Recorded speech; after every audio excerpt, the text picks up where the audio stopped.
दोस्तों, अभी तक हमने दो वीडियोस में पढ़ा कि टेंस का नामकरण कैसे होता है, नाम कैसे रखे जाते हैं, और दूसरे वीडियो में पढ़ा कि टेंस के हेल्पिंग वर्ब कौन कौन से हैं।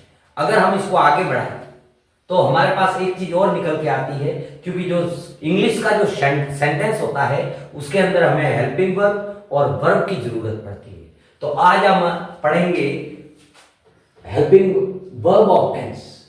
आप अपनी कॉपी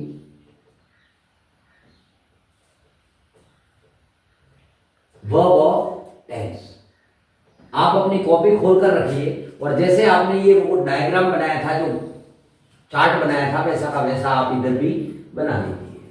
सबसे पहले आपको पता होगा, नाम याद होगा कि यहां पर प्रेजेंट लिखा जाता है ना। ऊपर वो तीनों लड़कों के नाम प्रेजेंट, यहां पर लिखेंगे हम पास्ट, और यहां पर लिखेंगे फ्यूचर।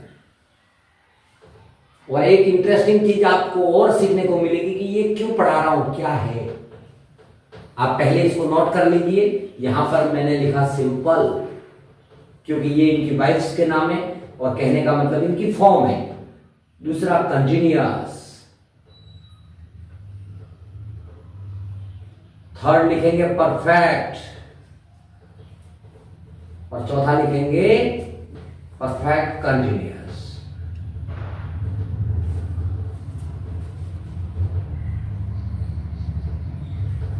और चौथा नाम हम लिखेंगे परफेक्ट कंटिन्यूअस। इस प्रकार से वापस हमारे पास में 12 बॉक्स खाली बन गए।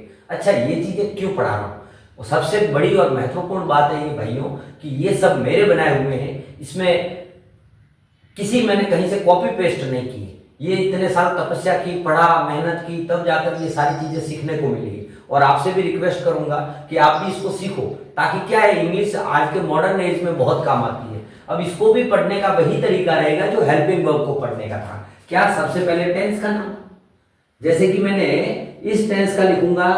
मैं सबसे पहले आपको इस टेंस का लिख के दिखाता हूं। इस प्रेजेंट सिंपल टेंस में वर्ब की फर्स्ट फॉर्म या वर्ब की फर्स्ट फॉर्म के साथ एस या ईएस लगता है।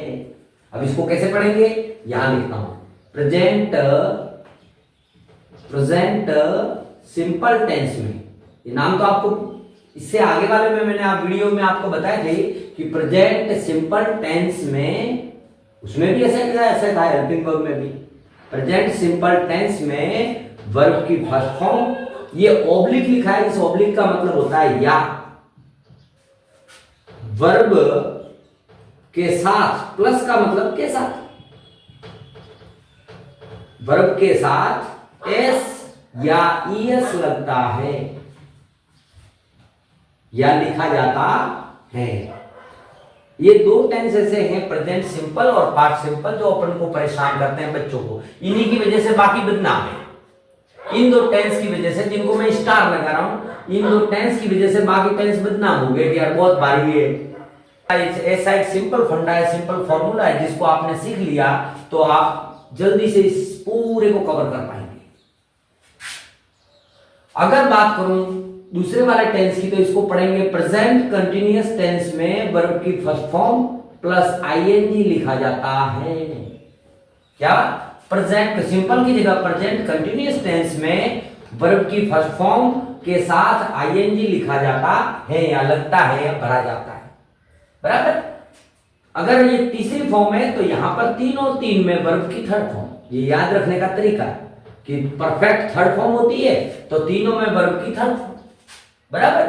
और ये कंटिन्यूअस है तो जो ये यहां लिखा है ना, वो का वो यहां लिख दो, ताकि आपके तीनों में सेम होता है, तीनों में सेम होता है।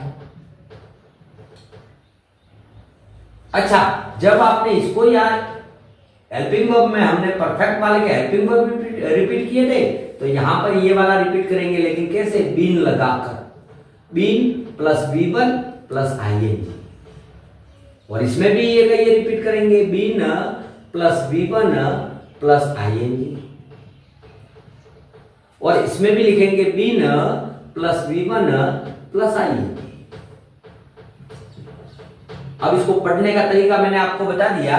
अगर इसको तीसरे को पढ़ना है तो सबसे पहले ऊपर वाला नाम प्रेजेंट है ना, फिर इसके सामने परफेक्ट टेंस में वर्ब की थर्ड फॉर्म लिखी जाती है या लगती है या भरी जाती है।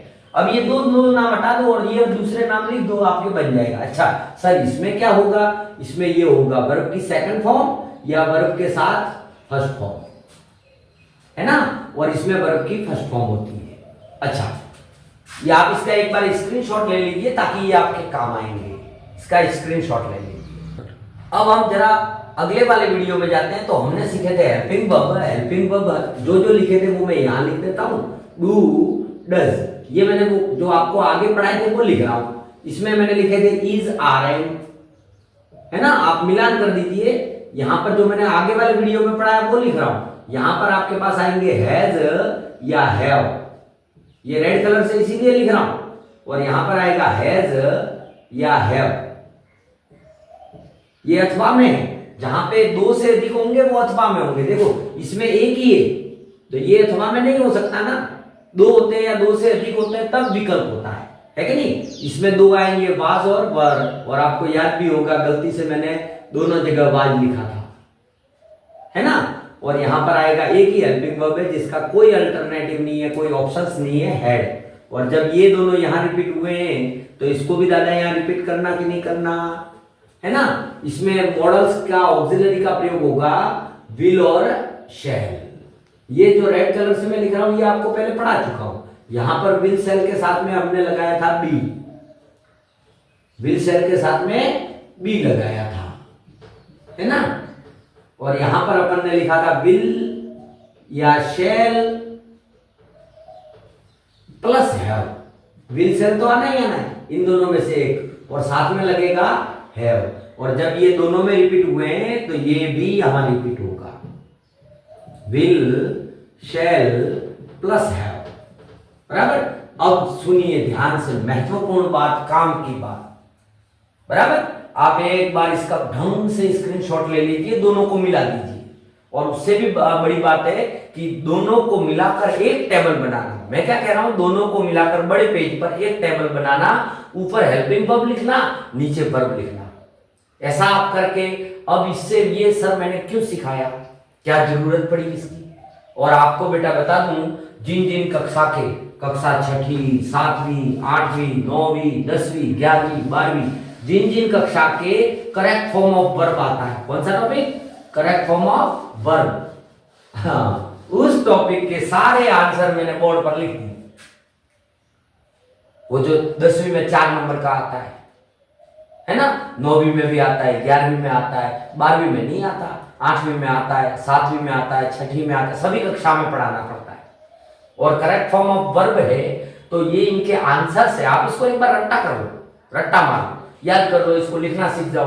तो इससे क्या आपको प्लस पॉइंट रहेगा कि आपको वहां पे सिर्फ इसकी एडवर्ब पहचान कर उत्तर भरने में सुविधा होगी। कैसे होगा वो मैं आगे आपको धीरे धीरे पढ़ाते जा रहा हूं, तो आप इस पे नोट कीजिए। अच्छा, इसका दूसरा प्लस पॉइंट, अभी आपको एक मैंने एक ट्रिक सिखाई, मैंने आपको 2 चीजें सिखाई, हेल्पिंग वर्ब प्लस वर्ब।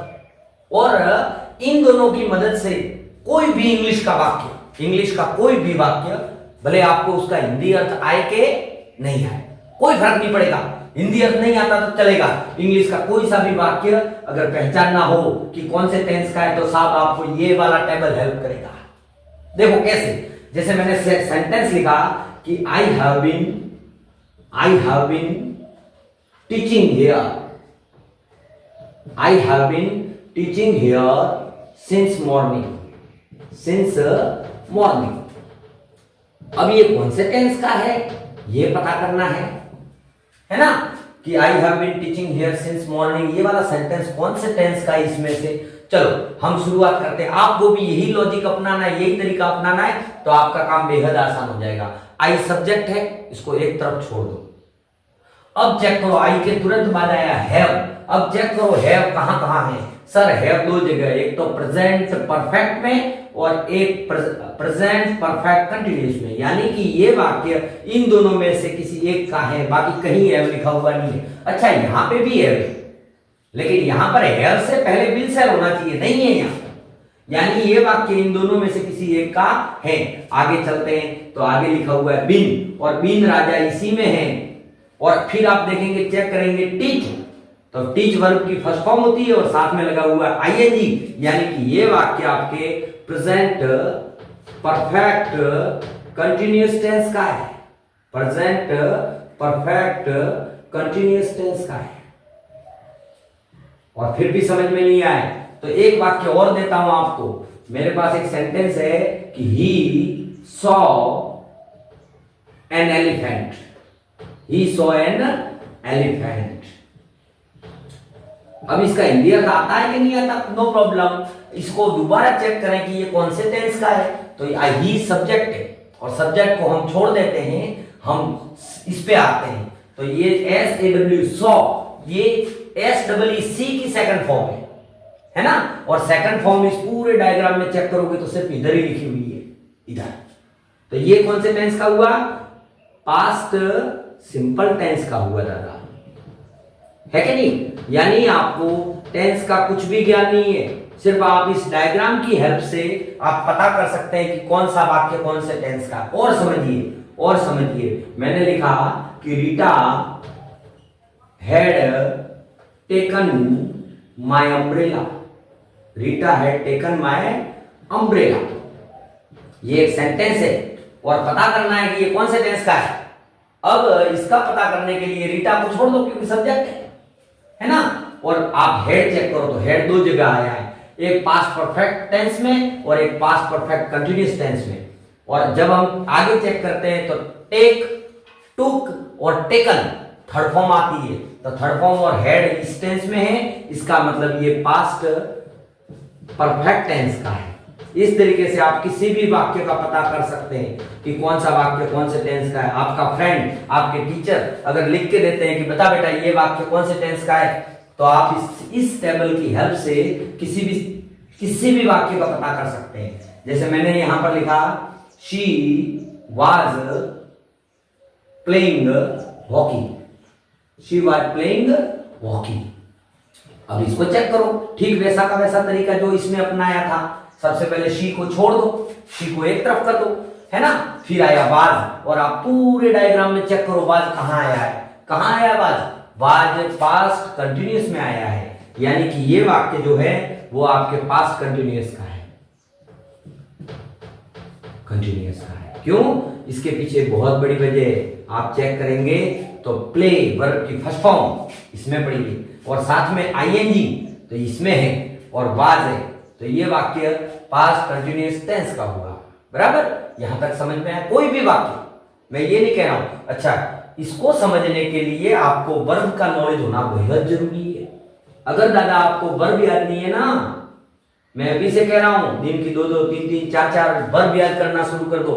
क्योंकि जो इंग्लिश बोलते हैं वो इंग्लिश नहीं बोलते हैं, वो वर्ब उनको ज्यादा याद है, वर्ब का प्रयोग याद है, इसलिए वो इंग्लिश को फटाफट बोलते हैं। अपन सोचते हैं कि यार ये तो होशियार है। एक्चुअल में आपको जितनी वर्ब याद होगी इतनी आपकी इंग्लिश पावरफुल होगी। बराबर? इसका एक बार स्क्रीनशॉट ले लीजिए, स्क्रीनशॉट ले लीजिए। अभी तक आपने देखा, ये मैंने मिटा दिया। अभी तक आपने देखा कि अगर आपको वर्ब और हेल्पिंग वर्ब ये दो टेबल याद हैं तो समझ लो आपके अंग्रेजी का कोई भी वाक्य पहचान सकते हैं। बराबर? अब हम थोड़ी चर्चा कर लेते हैं कुछ वाक्य की, ये सर कौन से टेंस के होंगे, क्योंकि कंफ्यूजन होता है जहां पढ़ते हैं ना वहां पर कंफ्यूजन होना व्यावहारिक है। अब मैं कुछ सेंटेंस लिखूंगा जो आपको कहेंगे, आप खुद कहोगे कि सर ये तो ऐसा है, लेकिन देखना कैसे। जैसे मैंने लिखा कि I am a teacher, I am a teacher. एक सेंटेंस मैंने लिखा कि शी वाज अ डॉक्टर। एक तीसरा सेंटेंस लिखा कि I will be there tomorrow. ये तीन मैंने अलग अलग सेंटेंस लिखे हैं, एक और लिख देते हैं ताकि अपना कंफ्यूजन आगे बढ़ेगा नहीं, है ना।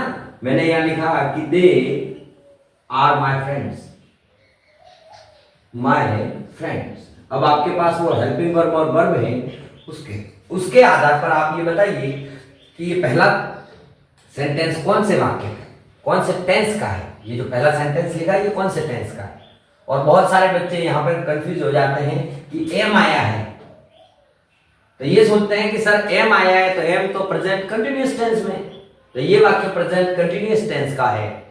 नहीं बेटा, ये तरीका गलत है। क्यों? आपके साथ ये गलती हुई, मैं आपको बता दूं फॉर योर काइंड इंफॉर्मेशन, ये वाक्य प्रेजेंट सिंपल टेंस का है। ये वाक्य प्रेजेंट सिंपल टेंस का है। अच्छा, ये मैंने बता दिया। अब दूसरे पर चर्चा कीजिए आप। दूसरा वाक्य कौन से टेंस का होगा, है ना? दूसरा वाक्य कौन से टेंस का होगा? तो ये होगा पास्ट सिंपल टेंस का। ये पास्ट सिंपल टेंस का होगा। अब आप सोचेंगे कि अरे सर, आपने तो दूसरों की तरह मुझे भी कंफ्यूज कर दिया। पहले तो बोल रहे थे कि वाज तो पास्ट कंटिन्यूअस में आता है, और अब बोल रहे हो कि ये पास्ट सिंपल में लिख दिया। ऐसा क्यों हो रहा है? इसके पीछे एक बहुत बड़ी वजह जो अब समझाऊंगा। समझ लो कि ये संजीवनी बूटी है जो लक्ष्मण को जिंदा करेगी। सबसे मेन चीज जो अटकी हुई है वो है वर्ब्स। आप इधर से समझना कि ऐसा क्यों हो रहा है। और यहां पर मैं लिखवाऊंगा पॉइंट इंपॉर्टेंट। अभी 2 वाक्य मैंने पेंडिंग रखे आपके लिए कि आप पहचान पाते हैं कि नहीं। एक्चुअल में बेटा एक सबसे बड़ी प्रॉब्लम आती है कि हमारे पास वर्ब का नॉलेज नहीं होता है। वर्ब को इस प्रकार से लिखा जाता है, सबसे पहले रूट फॉर्म। रूट फॉर्म का मतलब होता है जन्म देने वाली, जो जन्म देती है वर्ब। अब इसके बाद दूसरे नंबर पर आता है, इसको मैं हेडिंग को थोड़ा ऊपर लिख देता हूं, वर्ब्स। थोड़ा टेक्नोलॉजी का अभाव है, आप एडजस्ट करेंगे तो बेहद मजा आएगा पढ़ने की। टेक्नोलॉजी से क्या लेना देना? बच्चे तो एकलव्य थे जो जंगल में सीख गए, तो अपने पास तो सुविधाएं भले ना हो, लेकिन सबसे महत्वपूर्ण बात यह आती है कि हमें सीखना क्या है। रूट फॉर्म, फिर एक फॉर्म आती है प्रेजेंट फॉर्म। अब बहुत सारी चीजें यहां से आपको सीखने को मिलेगी। ये वर्ब की फॉर्म है। फिर एक फॉर्म आती है पास्ट फॉर्म, और फिर एक फॉर्म आती है पास्ट पार्टिसिपल। अब आप चेक करेंगे तो यहां फ्यूचर नाम की कोई फॉर्म नहीं है ना? अगर फ्यूचर नाम की कोई फॉर्म होती तो फ्यूचर टेंस होता। एक और फॉर्म आती है आईएनजी फॉर्म। वैसे आगे पढ़ाते हैं। अच्छा, पासबुक्स में क्या कर रखा है? पासबुक्स में ये रूट फॉर्म बिल्कुल लिखी नहीं है, और ये रूट फॉर्म न लिखने की वजह से बच्चा कंफ्यूज हो रहा है इन वाक्यों में, है ना? आप यहां से इस वर्ब को समझो कैसे सिस्टम है इसका, कि रूट फॉर्म होती है ना, उसका तो अपन नामकरण नहीं करेंगे, इसको क्रॉस लगा देते हैं ताकि अपने को याद रहे कि ये जन्म देने वाली फॉर्म है। यहां से हर वर्ब की उत्पत्ति होती है, बराबर। और प्रेजेंट को मैंने नाम दिया वर्ब की फर्स्ट फॉर्म, या वर्ब के साथ एस, बराबर। और आप इसका मिलान करेंगे वर्ब वाले टेबल से तो आपको पता चलेगा कि ये प्रेजेंट सिंपल की फॉर्म है।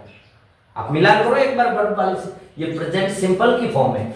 और ये वाली जो है ना, ये वर्ब की सेकंड फॉर्म लिखी जाएगी यहाँ, और यहाँ पर वर्ब की थर्ड फॉर्म। अब पासबुक वाले ने इसको तो हटा दिया रूट फॉर्म को, और इन तीनों को लिख दिया, first form, second form, third form. अच्छा, इसमें भी ये दूसरी वाली नहीं लिखी, सिर्फ फर्स्ट फॉर्म लिखा। अब देखो खेल कैसे चलता है ना? वर्ब का खेल कैसे चलता है। सबसे पहले मेरे पास फॉर्म आती है बी का हिंदी अर्थ होता है होना। क्या होता है? होना। अब मैं यहां एक सेंटेंस लिखूंगा कि I want to be a teacher. I want to be a teacher. मैं एक अध्यापक बनना चाहता हूं। तो होना भी होता है इसका अर्थ, और बनना भी होता है ना? ये छोटी छोटी बारीक बातें हैं जो आपको सीखने को मिलेगी। अब ये इस बी रूट फॉर्म से 3 वर्ब का जन्म हुआ, इज, आर, एम, और ये कौन से टेंस में गई? प्रेजेंट में। अब यहां पर आप चेक करेंगे इस पहले वाक्य में, तो यहां पे अकेला एम प्रयोग हुआ, अकेला एम प्रयोग हुआ। इसका मतलब यहां पर एक महत्वपूर्ण बात अभी लिखाऊंगा आपको, इसके हिंदी अर्थ देखो, है, क्योंकि इज का अर्थ है होता है, आर का अर्थ भी है होता है, लेकिन दोनों में अंतर है। ये बिंदी का नहीं रहता है। जहां हिंदी में एक वचन होता है वहां बगैर बिंदी का है लिखा जाता है, और जहां हिंदी में बहुवचन वाक्य होते हैं वहां पर बिंदी वाला है लिखा जाता है, और एम का अर्थ होता है हूं। अब आप इस वाक्य को चेक करो, आई एम अ टीचर, इसका हिंदी अर्थ क्या होता है? मैं एक अध्यापक हूं। क्यों? क्योंकि एम आया है तो हूं, बराबर। और इसकी सेकंड फॉर्म होती है, वो होती है वाज और वर। अब वाज का तो 2 अर्थ होते हैं, था या थी, था या थी। और वर का अर्थ होता है थे, है ना। तो अब यहां पे शी वाज अ डॉक्टर, वह एक चिकित्सक थी, डॉक्टर थी, तो थी आएगा क्योंकि शी लिखा हुआ। और यहां पर आएगा बी की थर्ड फॉर्म बीन। यहां पर तीन अर्थ निकलते हैं, मैं एक के लिखूंगा, मैं सिर्फ समझा रहा हूं, पढ़ना तो आपको बुक से ही है। हो चुका, हो चुकी या हो चुके, हो चुके। आपको गाइड हेल्प करेगी, लेकिन वो सिर्फ हेल्प के लिए है क्योंकि उनका नाम है पासबुक, है ना। वहां से आपको बहुत सारे वाक्य मिल जाएंगे। अब ये रूट फॉर्म आई, इस रूट फॉर्म से तीन अलग अलग फॉर्म निकली। फर्स्ट फॉर्म को क्या बोलेंगे?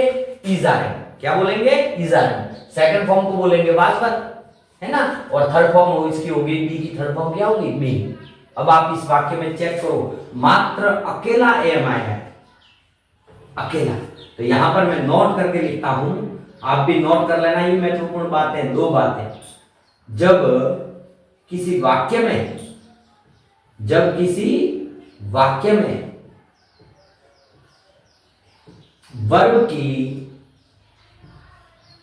एक ही फॉर्म हो, वर्ब की एक ही फॉर्म हो, वर्ब की अलग अलग फॉर्म होती है, तो जब किसी वाक्य में वर्ब की एक ही फॉर्म हो तो वह वाक्य, तो वह मुख्य वर्ब बन जाती है, मुख्य वर्ब बन जाती है, बन जाती है, बराबर। अब देखो आप इस पहले वाक्य को चेक करो, मैंने क्या लिखा है कि जब वाक्य में एक ही वर्ब हो, एक वर्ब हो, तो वह मुख्य वर्ब बन जाती है। अब इसके अंदर ये मुख्य वर्ब है ना। लेकिन अगर जब वाक्य में दो वर्ब हो, जब वाक्य में दो वर्ब हो तो पहली हेल्पिंग वर्ब को शॉर्ट में लिखूंगा और दूसरी मेन वर्ब बन जाती है। दूसरी क्या बन जाती है? Main verb. अब आप ये जो मैंने चार वाक्य, पांच वाक्य लिखे हैं, इसमें आप चेक करोगे तो सिर्फ चौथे वाक्य को छोड़कर, पांचवें को छोड़कर, है ना, पांचवा वाक्य है, इसमें भी ये बी रूट फॉर्म आई है कि मैं बनना चाहता हूं। वांट का मतलब चाहता हूं, और टू बी क्योंकि रूट फॉर्म होती है उनके आगे टू लगता है, टू बी, है ना। मैंने दो महत्वपूर्ण बातें आपको नोट कराई। क्या कराई? कि जब वाक्य में वर्ब की एक ही फॉर्म हो, इन पहले में, दूसरे में, इस दूसरे वाक्य में भी वाज अकेला प्रयोग हुआ है ना। तो जब पहले और दूसरे में एक ही फॉर्म इस्तेमाल हुई तो ये बन गई मुख्य वर्ब, मेन वर्ब बन गई। मुख्य वर्ब यानी मेन वर्ब। अब जब ये मेन वर्ब हुई तो ये पास्ट सिंपल का हुआ कि नहीं हुआ? अच्छा, दूसरी बात, अगर मेरे पास, मैं चर्चा करूं, ये मेरे पास पहली वर्ब पूरी हो गई और मैंने दूसरी लिखी टू हैव। टू हैव का मतलब भी वही होता है, होना या बनना। मैं एक ही लिखूंगा, होना या बनना। तो इससे यहां पर दो वर्ब निकली, हैज और हैव। हैज और हैव यानी कि है और है और हूं, बराबर। यहां पर एक वर्ब निकली हैड और यहां पर निकली हैव, हैड। अब हिंदी अर्थ आप लिख सकते हैं था, क्योंकि जब इसके हिंदी अर्थ सेम है तो ये सारे सेम ही आएंगे। था, थी, थे। और यहां पर हो चुका, हो चुकी, हो चुके आप लिख सकते हैं ना। क्योंकि इतना मैं लिखने जाऊंगा तो आपका वीडियो लंबा हो जाएगा, तो आप परेशान हो जाओगे कि यार ये क्या माथापूरी कर रहे हैं। आप तीनों लिख देना। अब जैसे मैंने एक सेंटेंस और लिखा कि I have a cow, I have a cow. अब ये वाक्य अगर आप वर्ब और हेल्पिंग वर्ब की मदद से देखेंगे ना, तो ये वाक्य आपको, आप कहोगे कि सर ये तो परफेक्ट टेंस का है, प्रेजेंट परफेक्ट टेंस का है, क्योंकि हैव आया है। लेकिन बेटा चेक करो हैव के अलावा कोई दूसरी वर्ब नहीं दे रखी, तो ये मेन वर्ब बन गई, और मेन वर्ब बन गई इसमें आती है, तो ये वाक्य बन गया प्रेजेंट सिंपल टेंस का। बराबर। अब मैंने एक वाक्य और लिखा कि शी हैड